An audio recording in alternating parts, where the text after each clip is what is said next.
राधे राधे महाराज जी, आपके चरणों में कोटि-कोटि प्रणाम। गुरुदेव, मेरी शिव भगवान में बहुत भक्ति है और मैंने घर पे छोटे शिवलिंग भी रखे हैं और उनकी सेवा भी करता हूँ। महाराज जी, अब आपको सुनकर राधा नाम से प्रेम हो गया है। आप कहते हो कि एक नाम पकड़ लो और उसको जपो, ना तो मैं शिवलिंग की सेवा छोड़ सकता हूँ, ना ही श्री जी के राधा नाम को। बहुत मुश्किल में हूँ महाराज जी, कृपया समाधान अब मुझे ये पता नहीं कि आप कितने शिव अनन्य हैं, लेकिन इस छाती को पता है कि शिव और अम्बा के सिवा कोई है, ऐसी सत्ता ही हमारे हृदय में नहीं थी। आप कितना शिव समर्पित हैं आप जाने, लेकिन यहाँ तन मन वचन प्राण सर्वस्व शिव को समर्पित उन्हीं घाटों पर काशी नगरी के, जो आकाश वृत्ति से मिल जाए उसी से उदर पोषण अनन्य भगवान शिव का उन्होंने दे दिया। देखो, लेकिन अनन्यता मुझे दे दी प्रियालाल की, ये शिव जी नहीं दी है, वो भगवान शंकर नहीं दी। तो मुझे भगवान शिव और अम्बा जगदम्बा ने ये प्रियालाल की उपासना दी। बस अब अनन्य भाव से इसे हमारे शिव प्रसन्न, हमारी अम्बा प्रसन्न और हमारे आराध्य देव तो प्रसन्न है ही।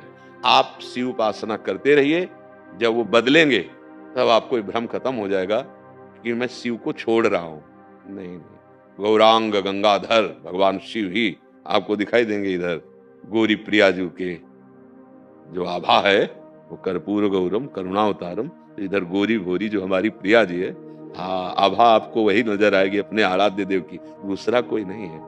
इस सृष्टि में एक ही तत्व है, दूसरा कोई नहीं है। तो अगर आप आराधना भगवान शिव की अनन्य भाव से करें तो वो जब कृपा करते हैं तो यही प्रदान करते हैं। यदि आपको राधा नाम प्रिय लग रहा है तो महादेव जी कृपा कर रहे हैं। उसमें ये नहीं सोचना है कि मैं महादेव जी को छोड़ रहा हूं। नहीं नहीं, महादेव जी ही इस रूप में अब मुझे पकड़ रहे हैं, क्योंकि उनके सिवा कोई है नहीं। भगवान एक हैं, उनके रूप अनंत हैं, उनकी लीलाएं अनंत है, उनके गुण अनंत हैं। तो हम एक मान करके चलेंगे तो सवाल हल हो जाएगा। अनेक मानने से फिर भ्रम पैदा हो जाएगा। जैसा भ्रम कि हम शिव को छोड़ दिया, छोड़ ही नहीं सकते। शिव को वो छोड़ने वाली वस्तु है, वो तुम्हारी श्वास में समाये, तुम्हारे हृदय में समाये हुए। हाँ, अब शिव इस रूप में आ गए जो उमा पार्वती के रूप में है, वही श्यामा श्याम के रूप में अब मुझे आकर्षित कर रहे हैं, दूसरा कोई नहीं। ये तो पक्का समझो, तत्व एक है, वो कब कहां कैसे आकर्षित करता है वो जाने, दूसरा कोई नहीं। तो समाधान चित्त का कर लीजिए कि शिव ही शिव है, दूसरा कोई नहीं।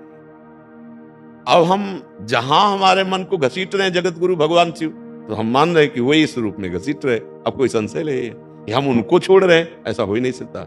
वही हमको इस रूप में मिल रहे हैं। अपने प्रीतम को पहचानना है, भगवान ही है, दूसरा कोई है नहीं। समझ पा रहे हैं आप?